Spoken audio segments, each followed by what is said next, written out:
What do you want in your life? Like, Yes. what do you want to happen? What is that desire? What's that passion inside of you? And because the storms in your life are going to come to try to distract you from that, to deter or take away from that. But if you hold on to what's core as to what you want to see happen in your life, you can overcome all of those storms.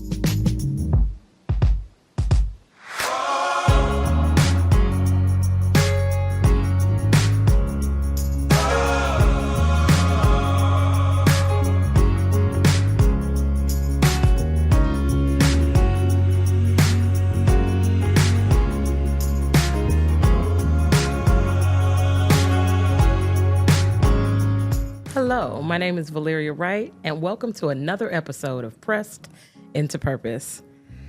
Let's meet today's guest. Kelly Proctor is an attorney, author, minister, and speaker who graduated with honors from DePaul University in 2001 with a degree in history, pre-law concentration.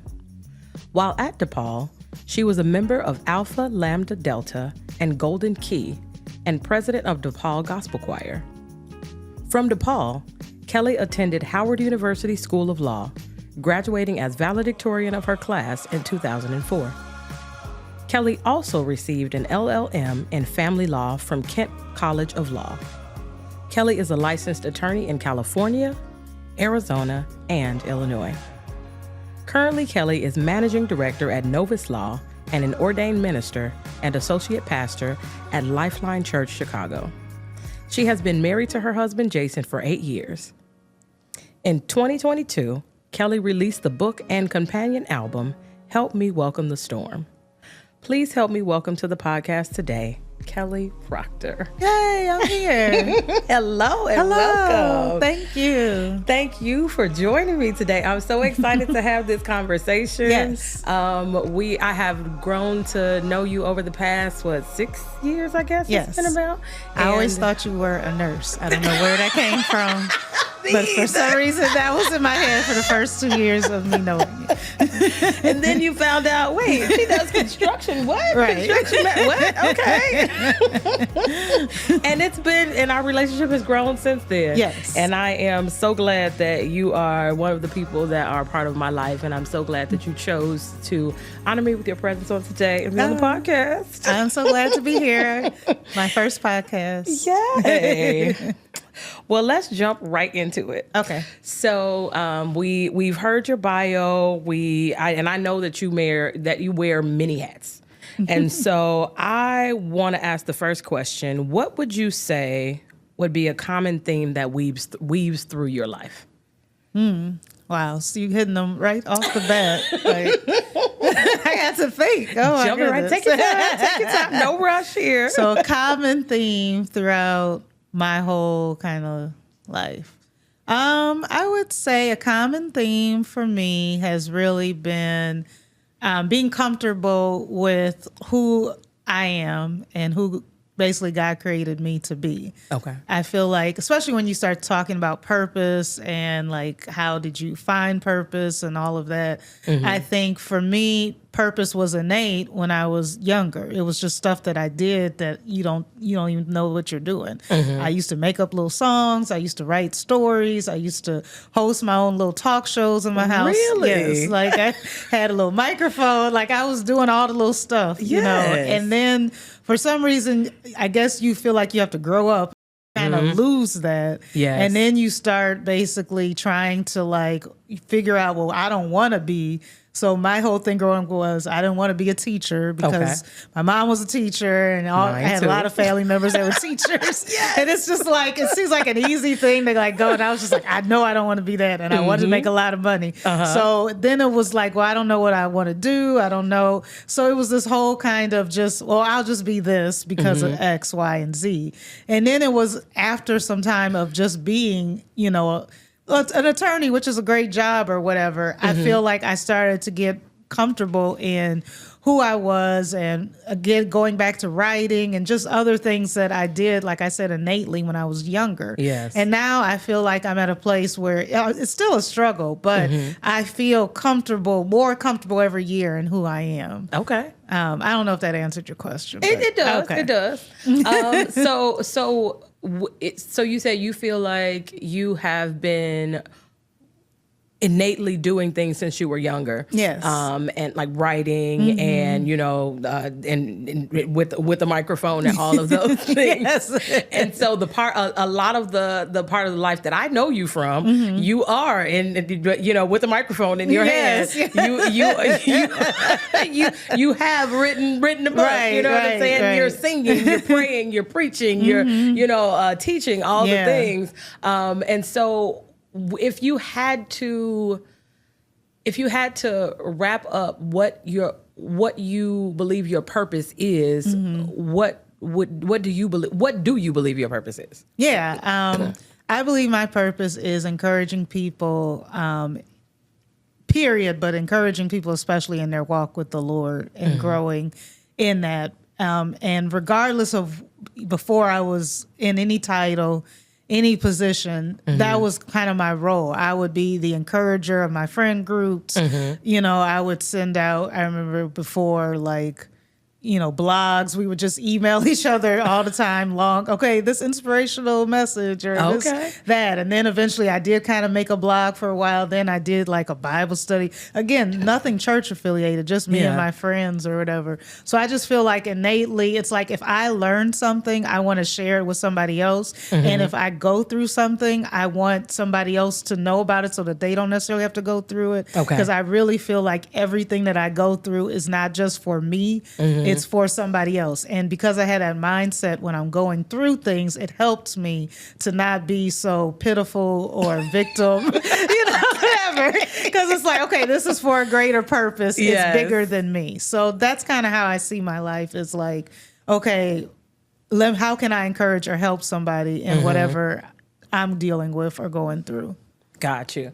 I love that. Because I feel like I am an encourager as well. And I guess that's kindred spirits. Yes. And why we get along so well. Right. And so let's go back to your childhood. And so I'm curious. Like, what kind of like songs were you singing? I have them. My number one song when I was like 4 or 5 years old was Walking Down the Street with a Bigger Head, my mama said. I have no idea where this came from, but it was a whole song because we'd sing it. So I was like, walking down the street with a bigger head, my mama said, walking down the street with a bigger head. My mama said, yeah. Walking down the street, go, walking down the street. Yeah, that was the whole song, yes. Oh my goodness. And that was just one song. I remember me and my mom made up another song, We're a Family. Okay. We're a family. Sometimes we holler, sometimes we friends. And then she said, that's a good song. And then I said, it's true too. And literally we would say that like if we'd gotten arguments with each other or something. Okay. So yeah, it was just these random silly songs. I have no idea where they came from. So singing has been a theme throughout your life. Yes. So tell me about your singing. I guess at this point we'll call it a career or your legacy of singing in different areas of your life and how that has helped you. Yeah, no, I think growing up, my parents were both musically inclined. My dad was a musician. My mother was a singer. And, it was always music all, throughout. We were always in choirs and church and school and all of that. But I think for me, as an adult, it was always like, me being supportive, being in the background, singing, holding a note, holding a tune. But where God really stretched me was just me going off by myself and just singing by myself basically, or me being the lead type of thing. And that's always been a stretch because it's pushing past my insecurities and fears about myself. Like, I don't even like how my voice sounds, like in terms of talking. Like, trust me. I get that. That's why I didn't want to do the podcast. I was like, I don't even like the way my voice sounds. Nobody's going to be listening to this. Yet here we are. Right. And I guess who likes the sound of their voice? Everybody thinks it should be this or that. But yeah, it's just like pushing past all those insecurities and fears and just releasing what's on the inside of me, not knowing or caring who or what, where it will come of it, what would come of it, or who would listen to it. But just knowing that God placed this on the inside of me. And again, going back to being an encourager, because it's placed on the inside of me, it's not just for me, it's for me to share. So let me release it. Once I've done that, I've done my part. And that's kind of how the mentality, I guess, I've had, at least as it relates to me singing by myself. Okay.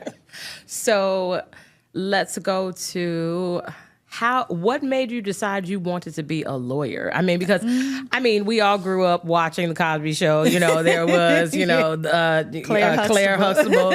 She was the lawyer, and Cliff was the doctor, and everybody was like, "Ooh, I'm gonna be a lawyer. I'm gonna be a doctor." What made you say, "I want to be a lawyer"? Well, I started off saying I want to be a doctor. And I was pre-med going into college. Wow. But all the science classes and biology and chemistry and organic chemistry and advanced bio in high school just burned me out. Like none of that came easy to me. Like I would just struggle, and I'd barely get like a B- or a C or something like that. So I knew I needed to shift. And I think one summer I took a summer college prep thing, and they had like one class about the law or whatever, where we kind of practiced a case or whatever. And I guess it was interesting. And to me, I just kind of broke it down. Well, I like to read. I like to write. I can probably argue. They make good money. Let me just be a lawyer. It's just very practical. And I don't want to be a teacher. So. And a lawyer is not a teacher. So, okay, all right. And the way I kind of spend it, well, if I don't go all the way through law school, my major is history. So if I need to absolutely need a backup, I can be a teacher. But I do not want to. Got you. Okay. Now, did you face any challenges along the way in becoming a lawyer, or even early in your law career? It's tough. Law school was very difficult. The first year especially was difficult, just because literally I started maybe like a couple days before September 11th, and I was in D.C. at Howard. So it was just, just being I was in a different state for college, but I was close by. I was in Illinois. I'm from Wisconsin. But I was all the way in D.C. I didn't have a place to live at first. So literally I was like sleeping with another Howard student, not like sleeping with, but like in her dorm. I was like basically on a pallet on the floor, with my bag and everything. Oh, wow. Like it was just crazy. So that was very difficult just because it was September 11th, and all the stuff. Like we had the sniper that year. It was just all kinds of stuff happening in D.C. Wow. I remember I was walking to class in a squiggly line because they told you not to walk in a straight line. Oh my God. Because then they would have an easy target. So it was just like, what is going on? Wow. Just lots of stuff. I remember my grandmother passed away that first year. So that first year was really difficult, just adjusting to so many things and not really having any money. I remember Chipotle was like the best. Like it felt like we were going like the fine diners the best restaurant.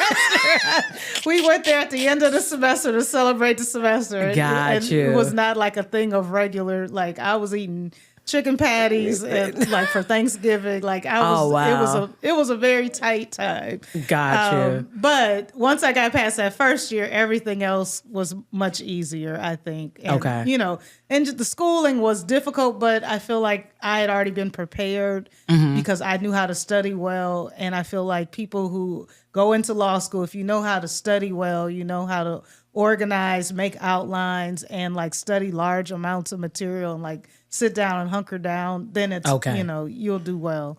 So yeah, it was good in the end, and I graduated top of my class. Listen, which was a surprise to me. I literally found out maybe seconds before we were graduating. Are you serious? Yeah, I feel like somebody just forgot to tell me, and they were just like, "Oh, you stand here in the front," and I'm like, "Why am I standing in the front?" Because you're the valedictorian. Right. You like say what now?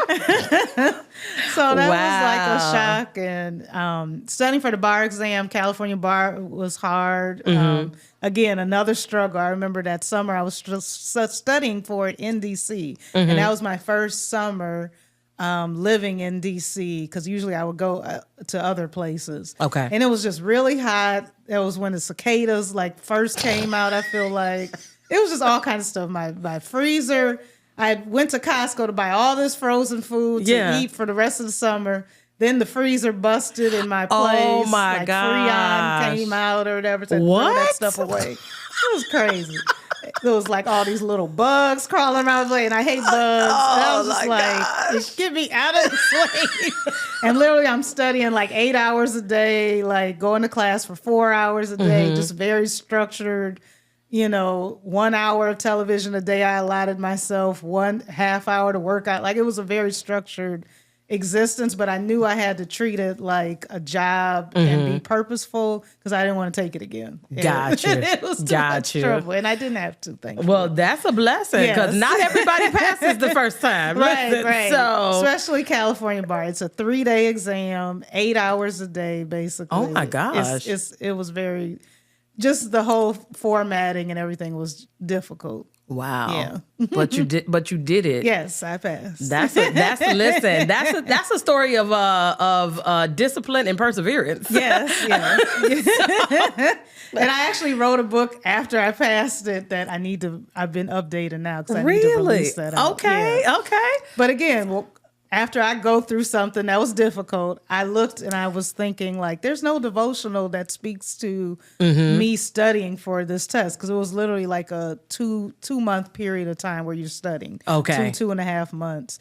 And I had different devotionals, but it wasn't speaking directly to me. So I had a friend, Michelle, that was going to be taking it the next year. I basically wrote the book of her in mind to kind of encourage her. And I was able to give her the book when she was studying.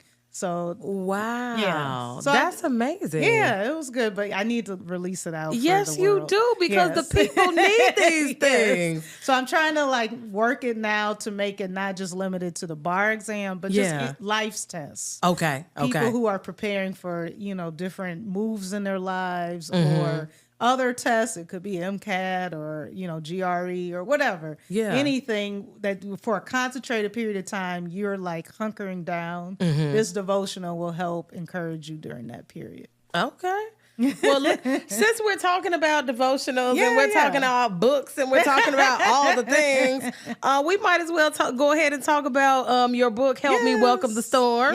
For the people who don't know about it, Help Me Welcome the Storm by Kelly Proctor.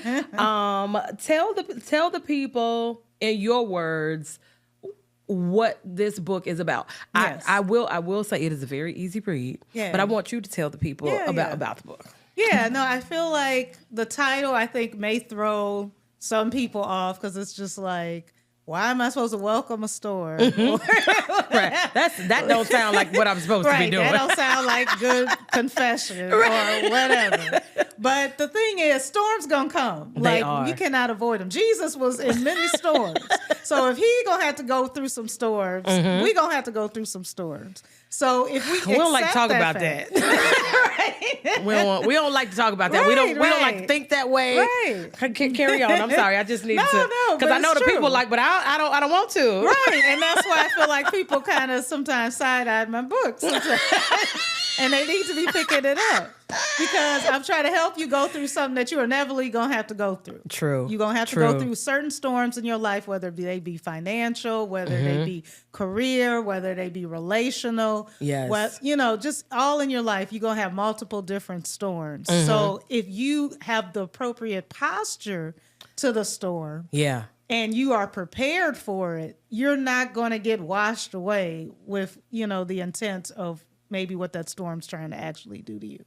And I will say, from reading the book, I like that you start off just asking questions. Yes. You don't shy away from it. It's not just, yes, you share your story and you weave in the word of God with your story and how you walked through it, but you also stop and ask the reader questions. Yes. And you provoke us to thought, right. to really not just read it, but ponder on it. Yeah. And really take an assessment of where we are. Yes. In our different situations. Yes. So that as we continue to read and you give us your life's journey and you give us the word, then it's like, oh, huh.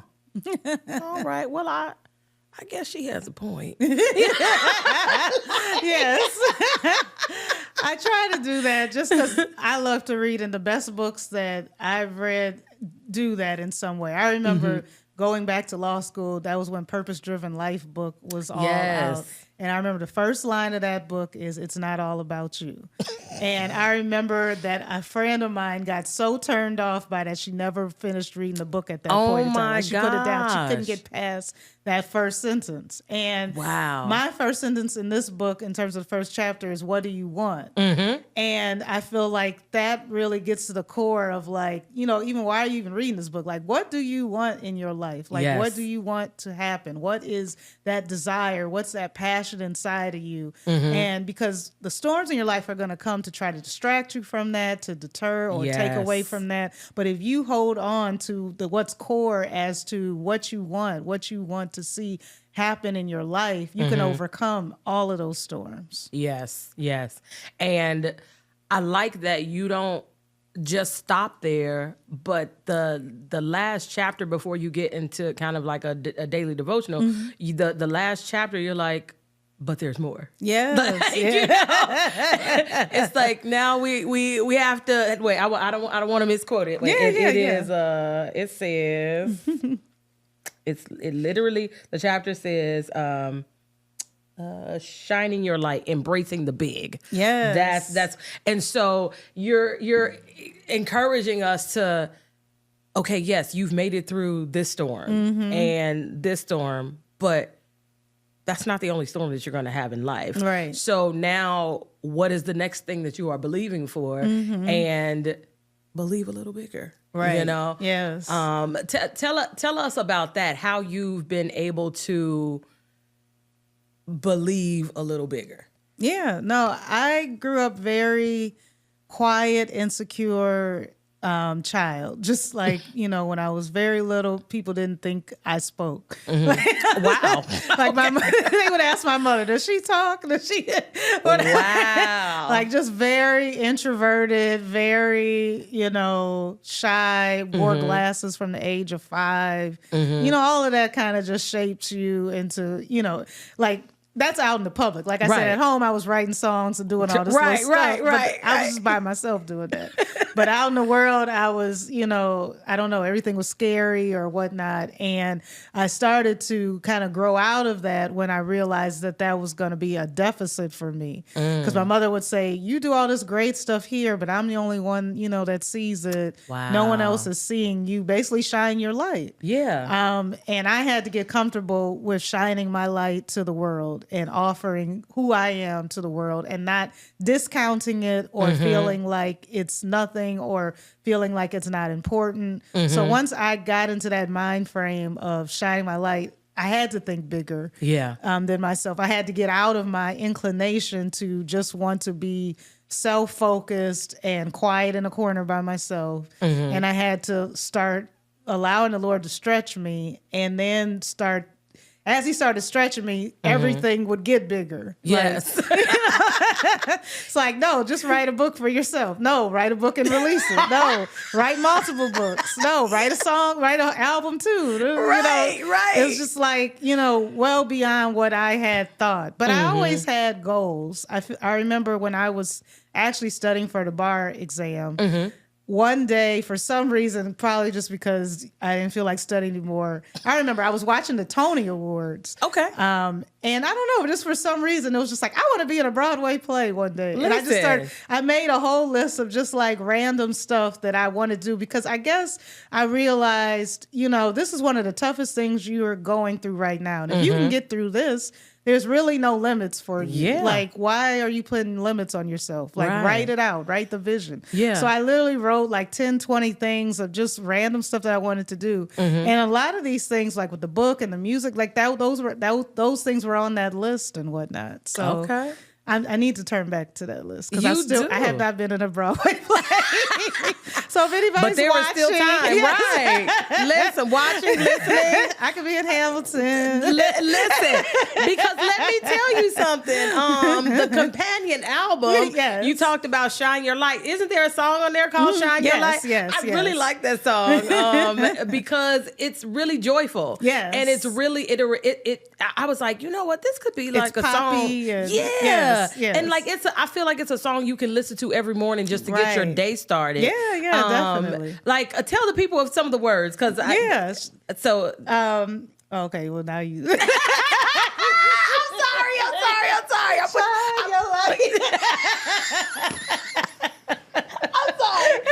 You can just speak the words. You don't have to sing it. I won't put you on the spot to sing it. I feel like I can't remember them unless I sing it. I don't know. But basically, the premise of the song is, yes, we all have a light that's on the inside of us. But if we hide it, if we keep it hidden, and we don't allow it to illuminate other people's dark realities, everyone will stay in the dark. And I made like a companion lyric video to it. And that was kind of the theme of it, where it was like everything's kind of gray and black and white until somebody started shining their light in that environment. And then the color came. So, I feel like that's especially our purpose in the times that we're living now. I believe that only darkness is only going to get darker. It's not going to get any different. The difference is us bringing light to the dark situations. Yes. So that's, I feel like, my goal. I feel like every person is born in the time that they're in for a specific purpose. And God knew that I was going to be born during these times right now. Absolutely. And he knew that I would be able to shine my light, even in the midst of chaos and darkness all around me. Today's episode is brought to you by Destiny Film and Media. Go to destinyfam1.com for all your media needs. Destiny Film and Media, your destiny through film and media. So speaking of shining your light in the midst of chaos and darkness, so you mentioned how you were in law school during 9/11, and then we also lived through a global pandemic. Yes. How did you talked a little bit about how the 9/11 situation impacted your life, but how did the COVID-19 pandemic, how did that shift you, or did it shift you? Yeah. How did it shift your life, and what came out of it? I know the answer, but some of the answer, but share with the people how that shifted your life. Well, really, this is how that book came out. I mean, I feel like the pandemic placed an urgency on my life to actually pursue some of the things that I wrote on that list back when I was studying for the bar, like these wild dreams that I had, because you see so much death around you. You realize that, life is, we're only a vapor. We're, all the scriptures that talk about it. We're a leaf of grass, whatnot, whatever. Time is not, infinite here on this earth in this form, in the bodies that we're living in. But it just placed an urgency on me to release what was on the inside of me. And it gave me the time and space, because you're hunkered down in your home. And that's how the book was actually birthed, because really I had wrote the songs years before. Okay. But I sat on them, didn't really do anything with them. And then as I realized, okay, I need to really release these songs. And again, that became bigger than what it was. It was supposed to just be one guitar player and myself. Ended up being a whole band, and just with a great producer and all, all the stuff. And then as I was working with that, I was just like, I need to get this book out too. And Yeah. I literally just started writing the book after I had already had all the songs, basically. Wow. And the book chapters basically mirror a lot of the songs on the album. Okay. That's why it's kind of a companion piece. Okay. Because as you meditate on the songs, there's a whole chapter really to address those things. Like one of my Gotcha. songs is I Will Not Fear. There's a specific chapter related to fear and whatnot. So they go hand in hand to help, again, encourage people in whatever issues that they may be going through. Wow. So really, you were essentially, you had a sense of urgency during the pandemic, and that's what birthed the book, which also pushed you to put out the music that was already there, Right. And to refine it. Because I remember, it's funny you say it, because I remember during the pandemic, our church was online. And I remember a couple times you getting on there with your guitar Oh, yeah. and singing. And I was like, I didn't even know she could play the guitar. Like, what? A little bit. I was like, what is happening?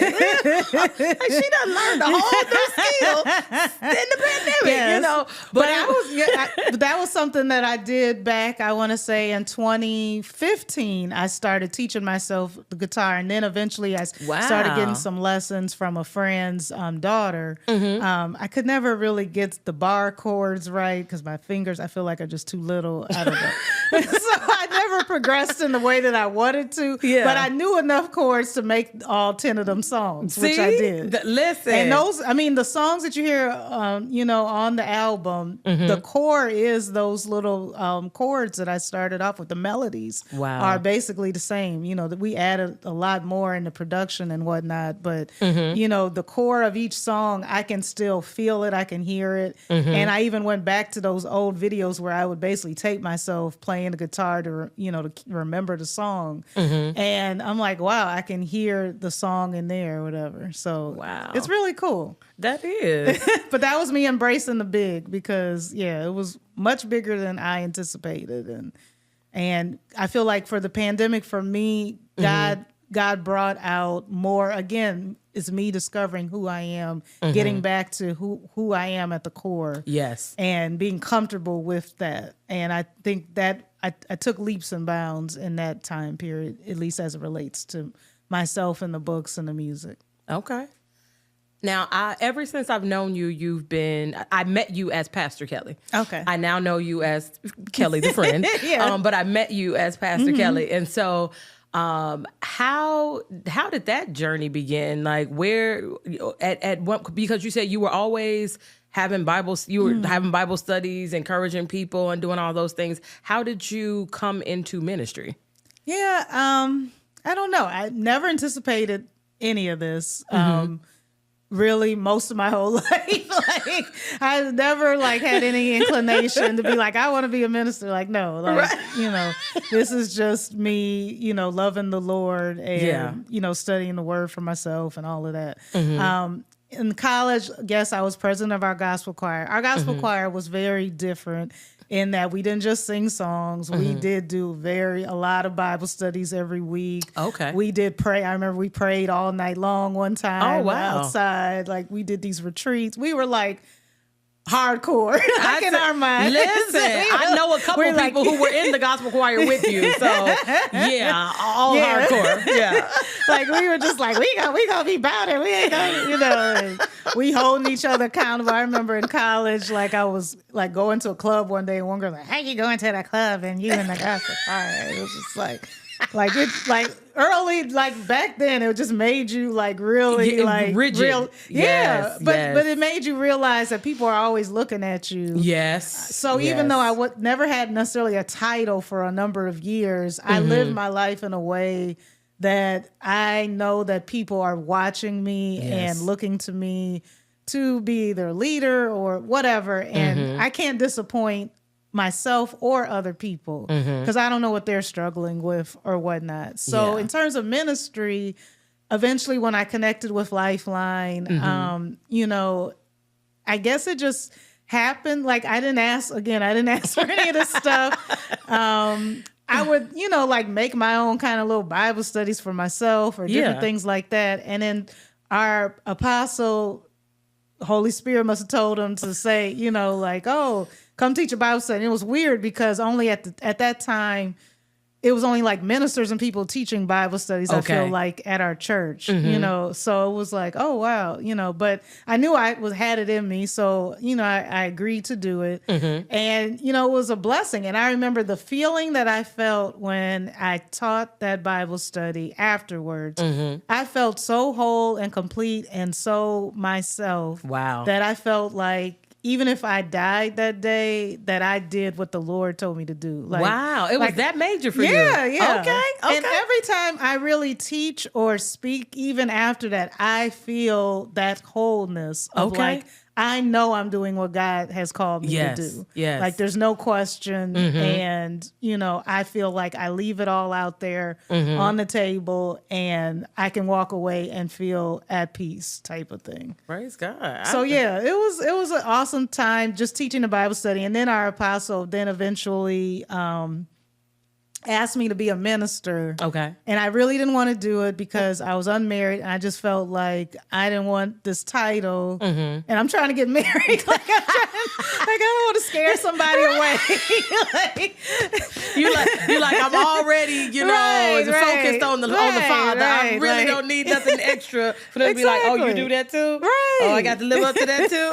And then I felt like okay, people need to have a covering. I don't have no kind of covering, in terms of like a husband. Yeah. I don't know. I really did not want to do it.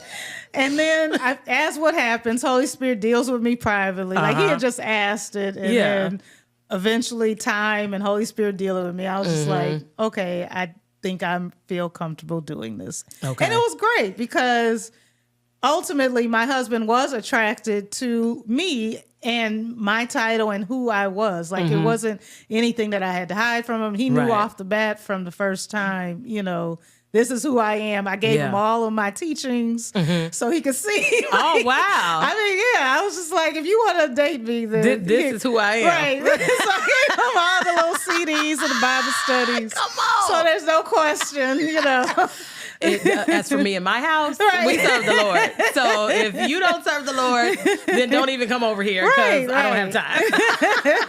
Yeah, because by that point, I'm in my mid-30s. I remember when I was young and insecure in my 20s, it would take time for you to kind of release to somebody you dating, I'm a Christian, I'm this, I'm that. You slowly roll some stuff out. You don't want to just throw it all out there. But at this point, when you're 35, I don't got time to waste. Like, I ain't trying to fool with you. You ain't about the same stuff. Yes, so. I agree. And God bless you with somebody who was okay. Yeah. And that actually was attractive to him. Yeah. So I feel like sometimes people don't realize the ministry, gospel, Jesus is attractive to people, especially if they're missing that in their lives or, even if they have it, they want more of it or, looking for equally yoked. Yes. Like use that as, people always want to say your superpower or whatever, but it is like Jesus is. He puts his super on our natural. Yes. I love it.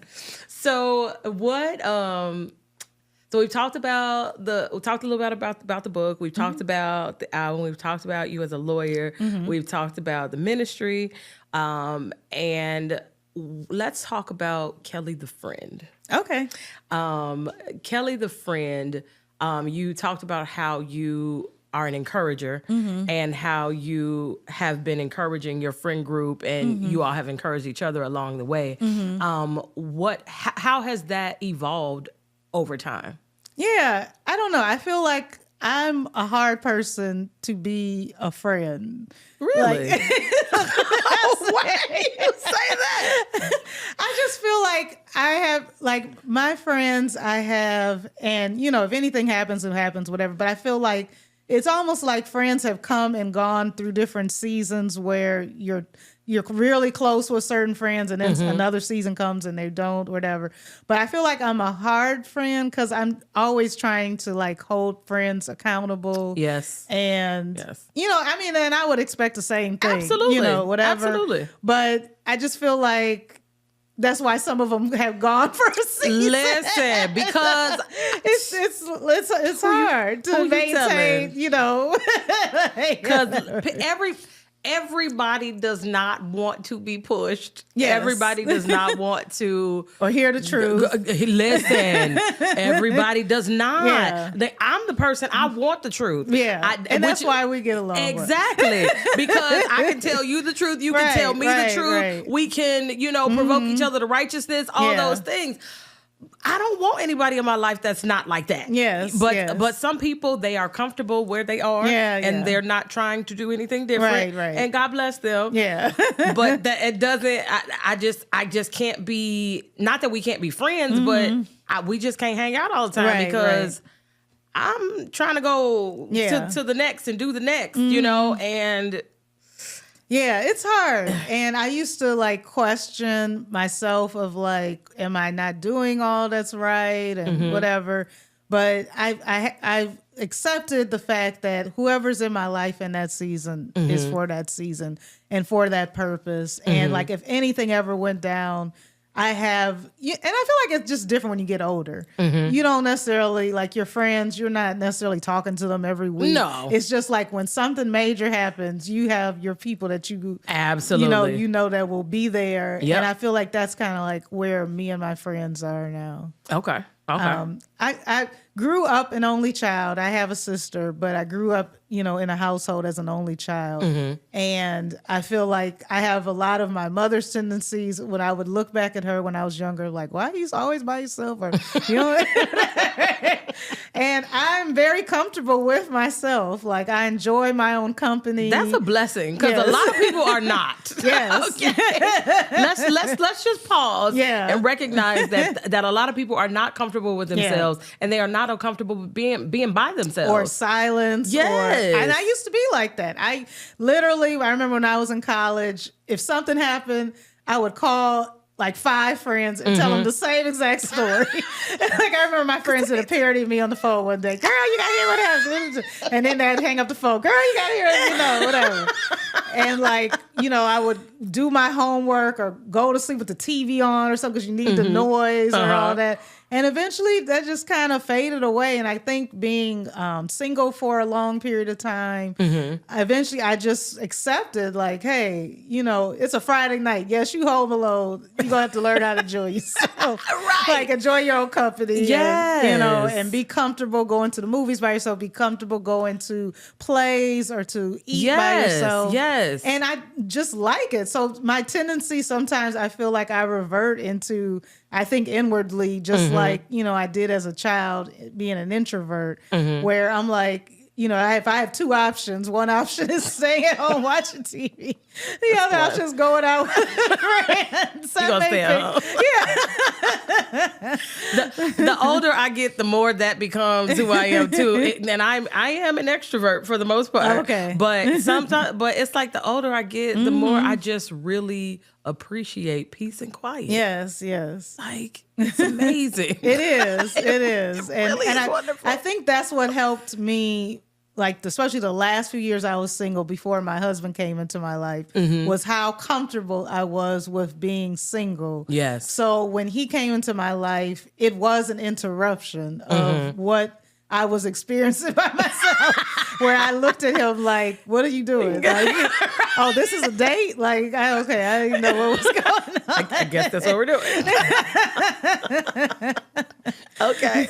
And that's why I was comfortable to give him my teachings and give him, whatever. Because it was just okay, if you're going to interrupt my life, you're going to need to really be about it. Because otherwise, I'm cool chilling by myself. Listen, be it me, myself, and Jesus. Yes. Okay. Yes. So I want to kind of bring it all together. Okay. So when you've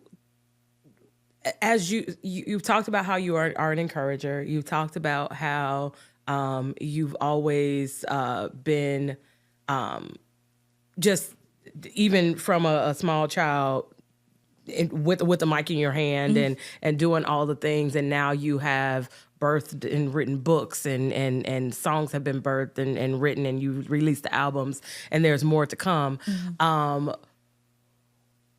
What would you say to somebody who is at a place in life where they feel like they can't, or like they know that there's something that they should do, but they don't really know how to push themselves out of that place? What would you say to them? I would say you really need to build up your relationship with the Lord, because only through the Lord's leading was I able to push out the things, because it came from him. These books came from him. These songs came from him. My confidence in myself came from him.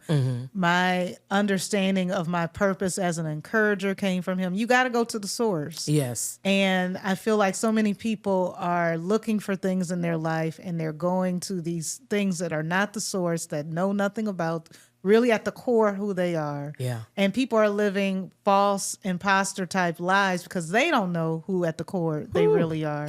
And as a result, they're unhappy. They're miserable. They're depressed. They're sad. They feel like there's inadequacies in their lives. And they haven't tapped into the creator, the one who made them, to really understand, because only he knows exactly fully who we are. We're discovering just pieces. I don't even know the full extent. I see glimpses, and those glimpses make me want to lean into Holy Spirit and to the Lord for more. But yeah, you have to have a relationship with the Lord. And whatever, whatever those people in terms of like their relationship with quote unquote religion or church or whatever, the core is a relationship with the Father, the Lord Jesus. Yes. And that's what's going to show them who they are. Amen. Well, before we wrap up, two things. This has been fun. I feel like I can talk to you for another hour. I know, right? But I don't know if your husband want to keep taping this so long. Listen, he'll tape as long as we need to. So I always like to ask people, do they have any questions for me? So do you have a question you'd like to ask me? Yes. Okay. Why, or no. What is your purpose, and how is this podcast facilitating that purpose? Okay, then. Talking about me coming up with questions. Okay. So I definitely will say that my purpose at the core is I am definitely an encourager. And my name literally means life and light. Ooh. And so when ever since I can remember, I've always tried to bring joy and happiness and, positivity to everybody that I'm around. I've always tried to make sure that people leave my presence feeling better. Oh, that's good. And I don't know that I when I was a young child, it was just something that happened. Yeah. Wow, like that's I don't cool. like sit out and I don't set out like today I'm going to bring joy to the world. But I mean, I would say most with of a the song time, and dance. it just happens, and so I try to leave places better than when I showed up. I see that. Thank you. So yeah, I would say I'm definitely an encourager, and I try to bring light. And this podcast specifically, the podcast that I did not want to do, that the Lord dropped in my spirit in the middle of the pandemic, 2020. Wow. Okay. And I told him, I don't want to do this. Like, it's enough people out here. It's like a million podcasters. Right. Nobody needs to hear my voice. And I don't even like the sound of it. But from the first time I recorded the first episode, I understood why this is necessary. You felt whole and complete. Absolutely, I did. That's the feeling that I feel like we're all striving for. Yes, and when you said that, I was sitting here like, that's how I felt the very first episode. Wow. And ever since every conversation that I've had, the nuggets that come from them, it's literally people having a you know how sometimes we say, I wish I could have been a fly on the wall. And I feel like the podcast is people being flies on the wall that can hear the conversations that I naturally have with people, and they can get the nuggets that I get out of conversations, and they can take them and apply it to their lives, and they can be more successful. They can have a sort of roadmap to, okay, maybe it won't always be easy, but there's ways for me to navigate around. Or, you know, oh, they dropped a nugget of a tool. Okay, I need to really have discipline. I need to, you know, be able to persevere, and I need to go back to the creator. You know what I'm saying? So I feel like that's how I am living out my purpose and encouraging others and bringing life and light. Thank you for that question. That was a really good question. You can take that for your future podcast. and will. No, but I've been on the receiving end of your light. I never heard it described like that, but it's true, because I feel like, and I don't know how this happened, like we were friends, but I just remember a couple times I reached out to you in like a very personal way of like, and it was like we didn't even have to get into that many details, but you knew exactly what I needed. You encouraged me in that moment, and you just really lifted me up, and you've always done that. You've done that since then, and like you've been with me at worst times, and you were still able to bring light to that situation. Remodeling. Oh my gosh, you were in our home. We were arguing over the remodeling, and you left sprinkles of light where we did not hurt each other during the remodeling. Look at God. Hallelujah. Yes. Now we have a beautiful home. Yes, you do. Very well. So, yes. Well, thank you for that. Thank you. Before we leave, I once again want to share with everybody the book "Help Me Welcome the Storm" by Kelly Proctor. There is also a companion album. Please tell the people where they can find the book and the album. Sure, you can go on Amazon and type in Kelly Proctor or "Help Me Welcome the Storm." You'll be able to get it there. The album is also now on Spotify. Whoop, whoop. So you can just listen to it for free. It's on YouTube. So yes, please encourage yourself. More people have been turning to it, I feel like, recently with all of the other, you know, because again, darkness is just going to get darker. And we thought we were at a level of darkness during 2020 in the pandemic, where the book was birthed. This is another level. So this book has shown me to be timeless in terms of the stress and struggle and strain that the earth is going through. And I've turned to it to help encourage myself, even, you know, just recently. Yeah. So it's a very timeless book for what we're living in right now. I agree. And once again, it is an easy read. So listen, go pick up your copy and listen to the music and be encouraged. And I want to say thank you, Kelly, for joining me on the podcast today. Yes. This has been a very good and encouraging conversation. Yes. And I know that somebody has gotten something that they can take away that will help their life. So thank you again. You have to have me back. Yes, listen. When you write this devotional, then we come on back and we keep talking. Because listen, we could talk for hours. Right. But thank you all for listening, and we will see you next time on Pressed into Purpose. And I know all the errors I made. I know all the things that defiled my walk with God. And yet and still, I had a Paul experience that took me on the road of Damascus from once slaying Christians to now being one that is the most profound in the faith. That is the powerful truth of the gospel. It's transformative. And that's why I disciple men. Okay. Because men need to know they got hope. Yes. Your past failures that do not define your future. Come on.